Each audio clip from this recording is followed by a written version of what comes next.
कितना बदल गया इंसान। आज ये पंक्तियां मध्य प्रदेश के मंडीदीप से आई एक आम मानवीय खबर पर पूरी तरह से सटीक बैठती है। तो मंडीदीप के एक पेट्रोल पंप पर जो हुआ उसने मानवता को शर्म से झुका दिया है। मंडीदीप के एक पेट्रोल पंप पर एक युवक ने दिव्यांग व्यक्ति के ऊपर पेशाब करने जैसा घिनौना और आम मानवीय कृत्य किया है। ये घटना सिर्फ एक व्यक्ति की क्रूरता को नहीं बताती, बल्कि हमारे समाज की संवेदनहीनता का सबसे कड़वा सच भी है। सबसे ज्यादा शर्मनाक पहलू ये भी है कि जब ये जघन्य कृत्य हो रहा था तो आसपास कई लोग वहां पर मौजूद थे, लेकिन किसी ने भी उस दिव्यांग की मदद करने की कोशिश नहीं की और उस क्रूर युवक को रोकने की हिम्मत नहीं दिखाई। लोग बस तमाशा ही देखते रहे। सवाल उस आरोपी युवक पर तो है ही, लेकिन उससे भी बड़ा सवाल उन पर जो तमाशबीन बनकर देखते रहे। और उनकी खामोशी ने इस अपराध को होने भी दिया। पुलिस को इस पूरे मामले को गंभीरता से लेना चाहिए। और देखिए, ये वीडियो वायरल हुआ है जिसके आधार पर जल्द से जल्द आरोपी को गिरफ्तार कर सख्त से सख्त कार्रवाई करनी चाहिए। लेकिन बड़ा सवाल यह है कि मानवता शर्मसार हो रही थी उस वक्त जब इस व्यक्ति ने क्रूरता की सारी हदें पार कर दी, दिव्यांग पर इस तरह का व्यवहार कर रहा था वो। वाकई अब ये वीडियो सामने आया है, देखने वाली बात होगी कि प्रशासन कब तक इस पर जो आरोपी जो युवक है, क्रूर जो युवक है, एक तरह से आप कह सकते हैं जिसने वाकई कहीं ना कहीं समाज को शर्मिंदगी यहां पर महसूस करवाया है।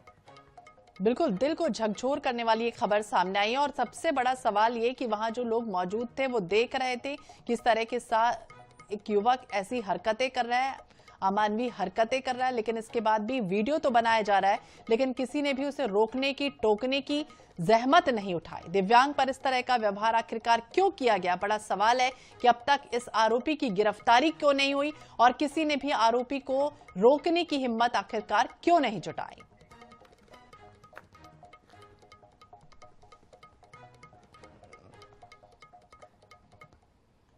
चले बात इंदौर की, तो एक महिला डॉक्टर ने भीम आर्मी के सांसद चंद्रशेखर आजाद पर गंभीर आरोप लगाए हैं। स्विट्जरलैंड से डॉक्टर रोहिणी ने सोशल मीडिया पर पोस्ट साझा करते हुए सांसद चंद्रशेखर को सीधे चुनौती दी है और उन पर माता पिता को जेल भिजवाने की धमकी देने का आरोप है। डॉक्टर रोहिणी ने अपने सोशल मीडिया अकाउंट पर अपने माता पिता की तस्वीर साझा करते हुए एक भावनात्मक और तीखा पोस्ट लिखा। उन्होंने लिखा कि मेरे मम्मी पापा मेरे भगवान हैं और उन्हें जरा सी भी तकलीफ पहुंचाने की कोशिश नहीं की जानी चाहिए, वरना इंडिया लौटकर अपनी ताकत दिखाऊंगी।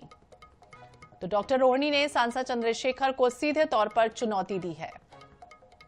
और एक तरह से देखा जाए तो चंद्रशेखर ने उनके माता पिता को जेल भिजवाने की धमकी दी थी, ये डॉक्टर रोहिणी का कहना। और श्वेता, ये विवाद अभी का नहीं है, ये काफी पहले का है। कई तरह के तथ्य इसमें सामने आए। ये भी कहा जा रहा था कि डॉक्टर के साथ जो चंद्रशेखर आजाद है वो लिव इन में रह रहे थे। फिर उसके बाद जो डॉक्टर है वो बाहर चली गई। जो पोस्ट आप देख रही है डॉक्टर रोहिणी ने ही वायरल किए थे, तो उस समय भी इनका ये पोस्ट सामने आया था। तो ये विवाद काफी समय से चला आ रहा है। हालांकि चंद्रशेखर आजाद से जब इस पूरे मामले पर बातचीत की गई थी तो उन्होंने इस पूरे मामले को सिरे से खारिज कर दिया था। बिल्कुल सिरे से खारिज कर दिया और ये भी कहा कि मुझे फंसाने की कोशिश की गई है। लेकिन उन्होंने अपना जो ट्वीट है वो लिख दिया और साझा किया है कि तुम्हारी लड़ाई मुझसे है, मुझसे लड़ो। उन्होंने आरोप भी लगाया कि चंद्रशेखर ने उनके माता पिता को जेल भिजवाने की धमकी दी और साफ तौर पर यह कहा कि पूरे देश में मेरे खिलाफ FIR करा दो, मेरी हत्या करा दो, लेकिन मेरे परिवार को बीच में मत लाओ। डॉक्टर रोहिणी ने अपने माता पिता की सुरक्षा को लेकर भी चिंता जाहिर की। अब इस हाई प्रोफाइल मामले ने राजनीतिक गलियारों में जरूर हलचल पैदा कर दी है।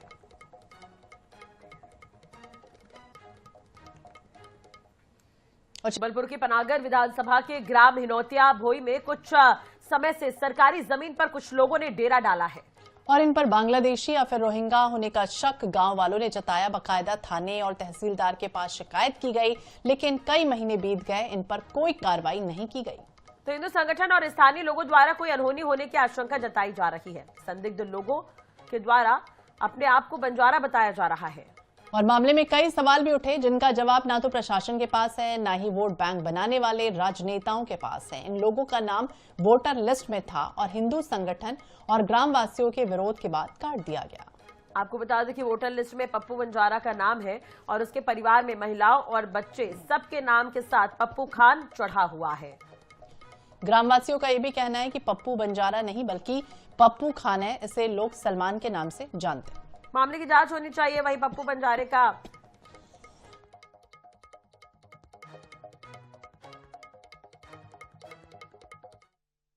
तो यहाँ मैं लगभग इनको ज्यादा तो नहीं, अभी मैं 4-5 महीने से ही देख रहा हूँ। तो 4-5 महीने में जी आवागमन इनका हो रहा है भाई साहब। इनका आवागमन मेहनत करके कहाँ से क्या कैसा ईश्वर जाने कर रहे हैं, खा रहे हैं। मगर ये लोग जहाँ रह रहे हैं, सबका यही कहना है कि ये रोहणिया लोग हैं। रोहणिया मतलब ये है कि कहीं कुछ दिन कहीं रहते हैं, कुछ दिन कहीं रहते हैं, कुछ दिन कहीं रहते हैं। तो और यहाँ पे जब से जो लोग यहाँ पे आए हुए हैं, जब से यहाँ पे वारदात जैसे कि चोरी चमारी और भी मतलब चीजें होती जा रही हैं। ये खुद यहाँ आसपास के लोग बताते हैं कि इनका नाम सलमान है। कहाँ से आए हैं ये लोग? अब ये तो यही क्या बता लगता है पाएंगे। आपको? मतलब आपने एप्लीकेशन ये किया? पहले दूसरी जगह आसपास की जमीन पे बसे हुए थे, तो वहां से इनको दूर करा गया है, जब ये यहाँ पे आके बसे हुए हैं। इतने जल्दी कैसे पहचान हो गई और इस खेतों में कैसे ठेका मिल गया इनको? आसपास की तो हमारी जगह है, ये सरकारी जगह है या किसी की जगह नहीं है। अब मतलब ये वोटर आईडी के लिए जो प्रस्ताव डाला गया हुआ था, तो गांव वालों ने इसका विरोध करके इसको हटाया गया है यहाँ से। और इधर भोपाल से एक दहशत गति की खबर सामने आई, जहां वाहन की मामूली टक्कर, जिसके बाद 2 गुटों में खूनी संघर्ष हो गया। तो हद तो तब हो गई जब हमलावर जनपद सीईओ के घर में जबरन घुस गए और जमकर तोड़फोड़ व मारपीट की है। बताया जा रहा है कि विवाद पहले वाहन की टक्कर के बाद शुरू हुआ। एक गुट का विवाद जनपद सीईओ के बेटे से हुआ था और गुस्से में दूसरे गुट के बदमाश जनपद सीईओ के घर में जबरन घुसते हैं। सीसीटीवी फुटेज में भी देखिए किस तरह से लाठी डंडों से दूसरे गुट के लोगों पर हमला किया गया और मारपीट की गई।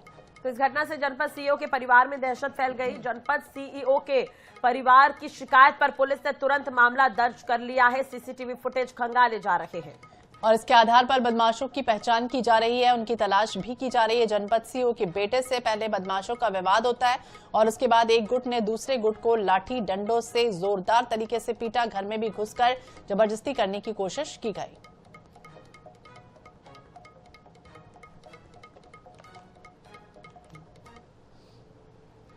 धर्मनगरी उज्जैन के प्रसिद्ध काल भैरव मंदिर परिसर में महिला श्रद्धालुओं और मंदिर के सुरक्षा गार्ड के बीच कहासुनी के बाद मारपीट हो गई। और ये भी बताया गया कि मंदिर में दर्शन के दौरान किसी बात को लेकर महिला श्रद्धालु और सुरक्षा गार्ड के बीच कहासुनी हुई। विवाद इतना बढ़ा जब इस कहासुनी के दौरान महिला श्रद्धालु को धक्का लगा और धक्का लगने से महिला नाराज हो गई। तो ये देखकर यहाँ पर आसपास के जो लोग थे, मंदिर परिसर में यहाँ पर अफरा तफरी का माहौल भी देखने को मिला। और देख सकते हैं तस्वीरों में किस तरह से यहाँ पर महिला जो है वो गार्ड के साथ विवाद करती हुई नजर आ रही है। हालांकि दोनों तरफ से ही विवाद हुआ है और मारपीट तक ये पहुंच गया। तो अफरा तफरी मची और इसके बाद माहौल बन गया झगड़े का। हालांकि मौके पर मौजूद सहयोगी गार्डों ने बीच बचाव करने की कोशिश की, स्थिति को नियंत्रण किया, मामला शांत हो गया। लेकिन अमूमन हर बार चाहे महाकाल मंदिर हो या फिर काल भैरव मंदिर हो, इसी तरह का विवाद यहाँ होता है, क्योंकि कई बार गार्ड इसी तरह से धक्का देते हैं, लोगों को भगाते हैं, आगे बढ़ने की नसीहत देते हैं और यही होता है कि फिर जो श्रद्धालु होते हैं वो अपना आपा खो बैठते हैं और फिर इसी तरह की स्थितियां बनती है, मारपीट तक की नौबत आ जाती है।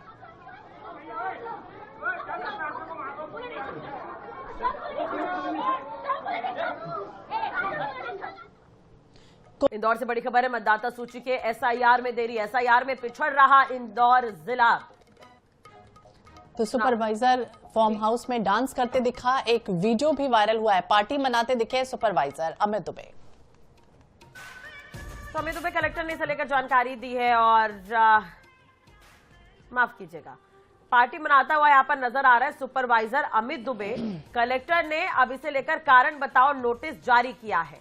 तो ये बड़ी खबर हम आपको बता रहे हैं। पहली बात तो जब तमाम बीएलओ को निर्देश दिए गए कि घर घर जाकर उन्हें वेरिफिकेशन का काम करना है, लेकिन यहाँ पर काम नहीं, पार्टी और डांस किया जा रहा है। और यही कारण है कि इंदौर में एसआईआर की जो प्रक्रिया चल रही है उसमें इंदौर पिछड़ता हुआ नजर आ रहा है। और पिछड़े भी क्यों ना, क्योंकि इस तरह की हरकतें वहां चल रही हैं। बार बार कलेक्टर ने नोटिस भी दिया है बीएलओ को, कारण बताओ नोटिस कि आखिरकार काम इतना क्यों पिछड़ रहा है, आप लोग कर क्या रहे हैं। कई ऐसे इलाके हैं जहां 20 से 40% काम अटका है। और दूसरी तरफ ये तस्वीरें देखिए सामने आई है जब वीडियो वायरल हुआ है नाचते गाते।